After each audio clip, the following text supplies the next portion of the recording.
انسان کی بات کا دوسرے پر بڑا اثر ہوتا ہے، لیکن اس کی بات کے ساتھ ساتھ اس کے لہجے کا بھی بڑا اثر ہوتا ہے۔ کھانے کا بھی بڑا اثر ہے، لیکن کھانا آپ کس برتن میں رکھ کے دے رہے ہیں اس کا بھی بڑا اثر ہے۔ آپ نے کھانا کس طرح سجایا ہے، کس جگہ کسی کو بٹھایا ہے، اس کا بھی بہت زیادہ اثر ہے۔ اسلام یہ کہتا ہے کہ آپ کا جو لب و لہجہ ہے وہ ہمیشہ اچھے اخلاق والا ہونا چاہیے۔ لہجے جو ہوتے ہیں نا، لہجے، لب و لہجہ، وہ بڑی تاثیر رکھتا ہے، بڑا اثر رکھتا ہے۔ چھوٹا سا بچہ ہوتا ہے، دودھ پیتا ہے، ابھی نونہال بچہ ہے، چھوٹا سا، ابھی اسے پتہ نہیں ہے کہ کون سی بات کا کیا معنی ہے۔ اسی بچے کے آپ نے گال پہ محبت کے ساتھ ہاتھ پھیرا تو وہ ہنس دیتا ہے، لیکن اگر آپ غصے کے ساتھ اس کی گال پہ ہاتھ لگاتے ہیں تو وہ رو دیتا ہے۔ آپ میری بات کو سمجھیں گے، ابھی اس کو لفظوں کے مفاہیم کا نہیں پتا، معانی سے ابھی وہ آگاہ نہیں ہے، معنی نہیں جانتا، پر آپ نے کس لہجے کے ساتھ اس سے پیار کیا یہ اسے پتا ہے۔ یہ جو لہجہ ہوتا ہے نا، لہجہ، اخلاق آپ کا، یہ بڑا اثر کرتا ہے۔ آپ نے گفتگو کی، لیکن اس گفتگو میں آپ کا انداز کیا تھا، لب و لہجہ کیا تھا۔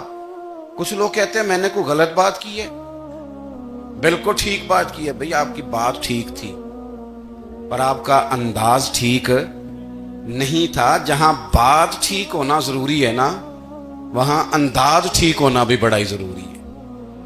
آپ کے لہجے کا خوبصورت ہونا اور آپ کے لفظوں کا حسین ہونا بھی بڑا ہی ضروری ہے۔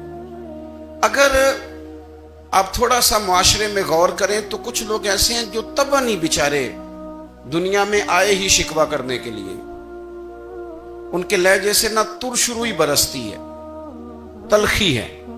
وہ جی میں فلاں آدمی کے پاس گیا تو اس نے میری بات نہیں سنی، فلاں شخص سے میری ملاقات ہوئی، میں نے وقت گزارا پر وہ بندہ ٹھیک نہیں نکلا، فلاں کے ساتھ میں آگے بڑھنا چاہ رہا تھا پر میرے معاملات چل نہیں سکے۔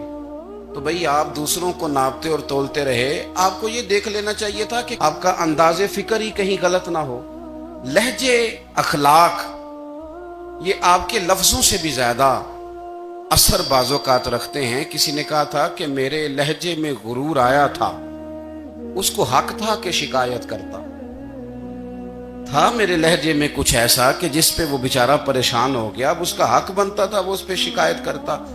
تو میرے عزیز، آپ بات کو یاد رکھیں گے کہ جو اخلاق ہے، آپ کا جو اخلاق ہے، جو آپ کا کردار ہے، وہ اپنی ایک خوبصورتی رکھتا ہے۔ اس لیے میرے نبی پاک صلی اللہ تعالی علیہ وآلہ وسلم نے فرمایا تم میں کامل مومن وہ ہے جس کا اخلاق زیادہ اچھا ہے۔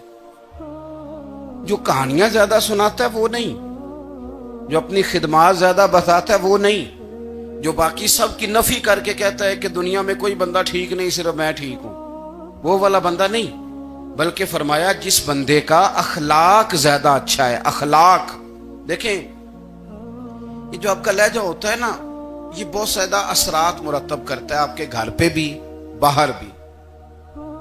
آپ اگر اپنی گفتگو میں باڈی لینگویج کو تھوڑا سا اچھا رکھیں، کچھ لوگ ایسے ہوتے ہیں جو بات بڑی صحیح کرتے ہیں پر کچھ زیادہ ہی باتیں کرتے ہیں، تو وہ زیادہ باتیں کرنے کی وجہ سے ان کی جو صحیح باتیں ہوتی ہیں ان کا بھی وزن خراب ہو جاتا ہے، کیونکہ وہ زیادہ باتیں کرتے ہیں، ہر وقت بولتے ہیں، ہر وقت بات کرتے ہیں، تو جب وہ ٹھیک بات بھی کر رہے ہوں تب بھی ان کی بات کا لوگ اثر قبول نہیں کرتے۔ لیکن اگر ان کا لہجہ باوقار ہو، بات وہ تھوڑی کریں پر جتنی کریں ذرا سونی کر کے کریں، گفتگو میں خود بخود اثر پیدا ہو جائے گا، بات اچھی لگے گی۔ اخلاقی رویے اگر لوگوں کے زیادہ اچھے ہو جائیں، ایک تو مسکرانے کا بل کوئی نہیں آتا،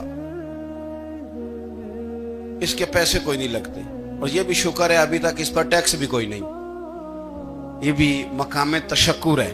تو اگر آپ بات کریں اور اس میں تھوڑی سی مٹھاس پیدا کر لیں، آپ تھوڑی سی بات میں نا مٹھاس، میرے ایک کلاس فیلو ہیں، تو وہ تقریر کر رہے تھے اور میں سن رہا تھا، تو مجھے بعد میں کہنے لگے آپ تبصرہ کریں میں نے کیسی تقریر کی ہے۔